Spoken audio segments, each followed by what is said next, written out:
So the one thing we know about COVID is that it has disproportionately affected women in terms of job losses and exposure through frontline work. COVID has also shown the inequality that women face because of the burden of care. There's a new burden, the burden of food security. We also have less pay.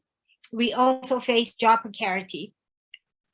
So even now in 2022, when we're looking at the great return and workplaces are opening, what we have been able to see is that this is not necessarily beneficial for women. January job statistics in the US show that while all men have recovered the job losses caused by the pandemic, women are still facing work disruptions because of the burden of care, in particular, the burden of care that came through the Omicron virus, and that will come with continued waves of the COVID virus, that will come when schools close and there's lockdowns as a result of new waves of the virus. Moreover, the McKinsey report on women in the workplace, the 2021 report, it showed that women are significantly more burnt out than they were prior to 2021. And on top of that, far more burnt out than men are. And it sounds very much like the experiences and the stories that were being shared on this platform last year. This increase in burnout has a lot to do with the burden of care that women carry. And COVID has made it worse in two key ways. It has increased childcare burden because of schools closing, and it has increased a family or community burden because of COVID illnesses or bereavements. So one thing is clear to me. If we are going to be changing some of these social dynamics, we as women have to become more active in supporting social advocacy and policy work on the burden of care. I know what you're thinking as working women. I don't have the time or the energy to be jumping around on the streets doing advocacy work. But social advocacy work doesn't have to look like being an activist on the street in a red t-shirt burning buildings. It can look like making a financial contribution to an advocacy group. It can look like joining an employee group in your workplace to influence what your company is doing around these issues and to influence the policy work that your company inevitably does without your input. During the pandemic, there was a lot of work done around the policy work of increasing childcare options for women.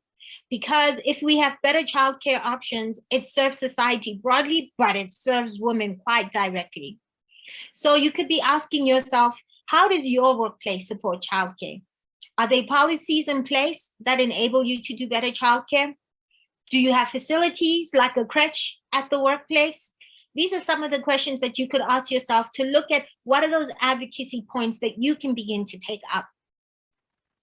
So the COVID context has really also changed the ways that we work, and remote work itself added many new burdens. In the remote work context, women face new expectations. You're expected to be constantly online. You can have a day of back-to-back meetings. I've heard stories of women, in fact, no, let me be honest. I've lived the life of being in meetings back-to-back that I don't even get to go to the bathroom, or I don't even get to go for a cup of water. I don't even get to have some lunch. So those are some of the realities that women are facing in the new remote work context. There's also all these expectations to be consistently connected. So sometimes meetings, you're expected to be in meetings that go on late at night, or you're expected to be online and finishing work late at night. Because we have this new idea of flexibility, flexibility suddenly has no boundaries.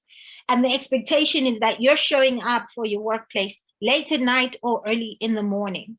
So this new norm has put additional demands on women. It's no surprise that women are burnt out. On top of it, even worse, is that as women, because we've got that bereavement care responsibility, we have really had to sit at the forefront of the increased bereavements with the multiple deaths that many of us are facing in our lives. Some of us have had one or two few people die, but we've had to deal with people in our community, in our greater context dying. Some of us have had to face a lot of death within our family context and within our close circles. And the one thing that is coming out clear is that the workplace as it is now doesn't give us enough time to grieve. If you think of family care leave, currently it's like 3 days. And I guess that might work for some people, but for some people, you need far more than 3 days to really be able to grieve the loss of a parent, the loss of a sibling, the loss of a child. For some people, you need far more than 3 days when you are facing a bereavement every few months or every few weeks. And the current workplace context is just not providing that kind of space for us. So what we see is it's no surprise that women are burnt out. And when we come to this idea of the ideal worker, what Jabu was explaining is that the ideal worker is exactly what our workplaces were built for. So the world of work as it exists today was built and developed for the industrial worker of the 18th century. It was built and developed for a time and a place when men were doing the work. And they were able to do the work because women were at home doing the childcare. They were able to do the work and present and stay in offices late because women were at home looking after the home, preparing the dinners. I don't know about you, but one of my greatest difficulties and gripes is when I have to put in a really, really long day at work. And then I have to come home and still figure out what I'm cooking for dinner and still get that dinner cooked in time and still make sure that the children eat in time.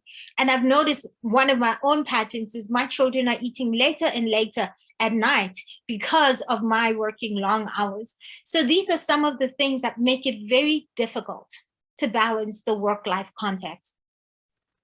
As a single mother, I'm always trying to juggle this difference between the work I do and childcare that I also do. And I'm driven to work really hard because I want to provide for my children, right? But at the same time, I want to be present. I want to be raising them. I want to be spending time with them. So when we started this platform at the beginning of the pandemic lockdowns in 2020, one of the big myths we busted was this idea of work-life balance. We realized in discussions on this platform that as working women, we had been fooling ourselves. There is no such thing as a work-life balance. We thought that we were managing it all, but we were not.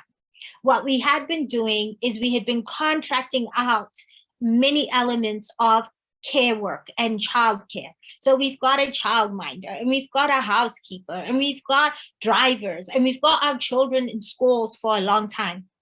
So when the pandemic came and I didn't have this assistance, I struggled to maintain balance. I became too exhausted to do my work and to think straight, too exhausted to care for my children. I don't know how many times since the pandemic, my children have come hopping onto my bed, trying to wake me up and get mommy moving. And mommy's like, I'm too exhausted, I can't move. So something has to give. And for me in 2021, I came to the realization something has to give. I am not an ideal worker. I do not fit that idea of somebody is carrying half of the burden of care and half of the burden of work. Someone is doing that for me so I can show up consistently and all the time in the workplace. And unfortunately, that's the reality for most women. And if something's got to give, it means that we really need to begin to define, how do we look after ourselves? If we don't look after ourselves, we're not going to be able to care for our children or to show up with our best selves at work. And our work at WomaNiko is asking that question persistently. How do women thrive? And to thrive, you want to be achieving in your workplace and in your home. How do women show up authentically? To show up authentically, you want to be rested. You want to bring your best in the spaces where you are, whether it's with your children or whether it's at work. So the question is, what can we do about it? If we're honest, the burden of care, it doesn't just affect us at work. It really defines how we see ourselves as women. It defines family expectations, social expectations, and the way we see ourselves. So a lot of work has to be done in that space. Women are expected within families and within society to be playing a number of roles. I mean, we've shared on this platform the statistics about the amount of work that women do. Women do 3 times more labor than men. Women do 3 times more care labor than men. And putting all of that work in and putting that work into the community work and these increasing demands means that we have to do something to care for ourselves. Plus, we have to impact on the systems, like where in our lives can we change the dynamics so that we can look after ourselves, so that we can show love for ourselves. So when I was thinking about this topic and how do I set the scene for this topic, I realized that my biggest challenge is in exercising self-love and self-care for myself is in setting boundaries. I realized that I really don't say no enough, right? And I realized that at work, when people are asking for more and more, I'm usually like, okay, I'll do that too. Yeah, sure, I'll do that too. I realize that when my children are demanding more and more time and attention, I'm always drawn to even give that. So I think from my perspective, the biggest challenge that we face at a systemic level is learning how to set boundaries. And what I realized is that I can set the boundaries. So 2022 started, I set some boundaries, some goals for myself. I'm going to do self-care. I'm going to take 5-minute breaks and walk out in the sun and breathe fresh air. I'm going to take up yoga. I'm going to eat healthy and drink water. All of these elements to show self-care for myself and self-love.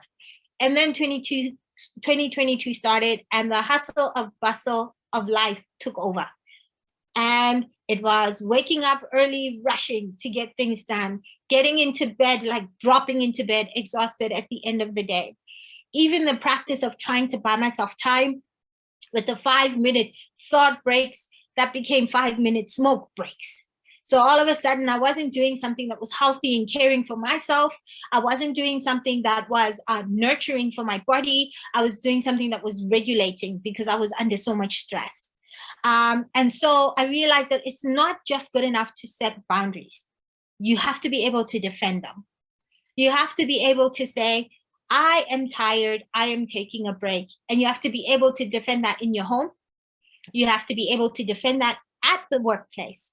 You have to be able to say, I'm not cooking tonight because I need a rest, because it is too much. I've had a long day and it's too much of an intellectual and emotional work to figure out what is supper. And setting those boundaries looks like, how do you make sure that there's enough resources to order out if that needs to be done, or that somebody else is taking on that work? And I realize it's not easy. I mean, I have 2 older daughters who are wonderful cooks, by the way, but saying to them, it's your turn to cook supper doesn't solve the problem. They still want to come and think it out with me. They still want to ask, do we have this? Do we have that? So creating this balance means that we really have to shift who is responsible for the burden of care. We have to create a balance, not try to create it within ourselves and our lives in a social sense, but we have to begin to do the work of getting our partners, of getting our children, of getting the people in our lives to recognize that everybody's responsibility is the burden of care. And those are some of the areas that we are going to be looking at today. What I want to end off with is that self-care and self-love is everything. It has everything to do with our abilities to thrive and be authentic as women. If you ask what's love got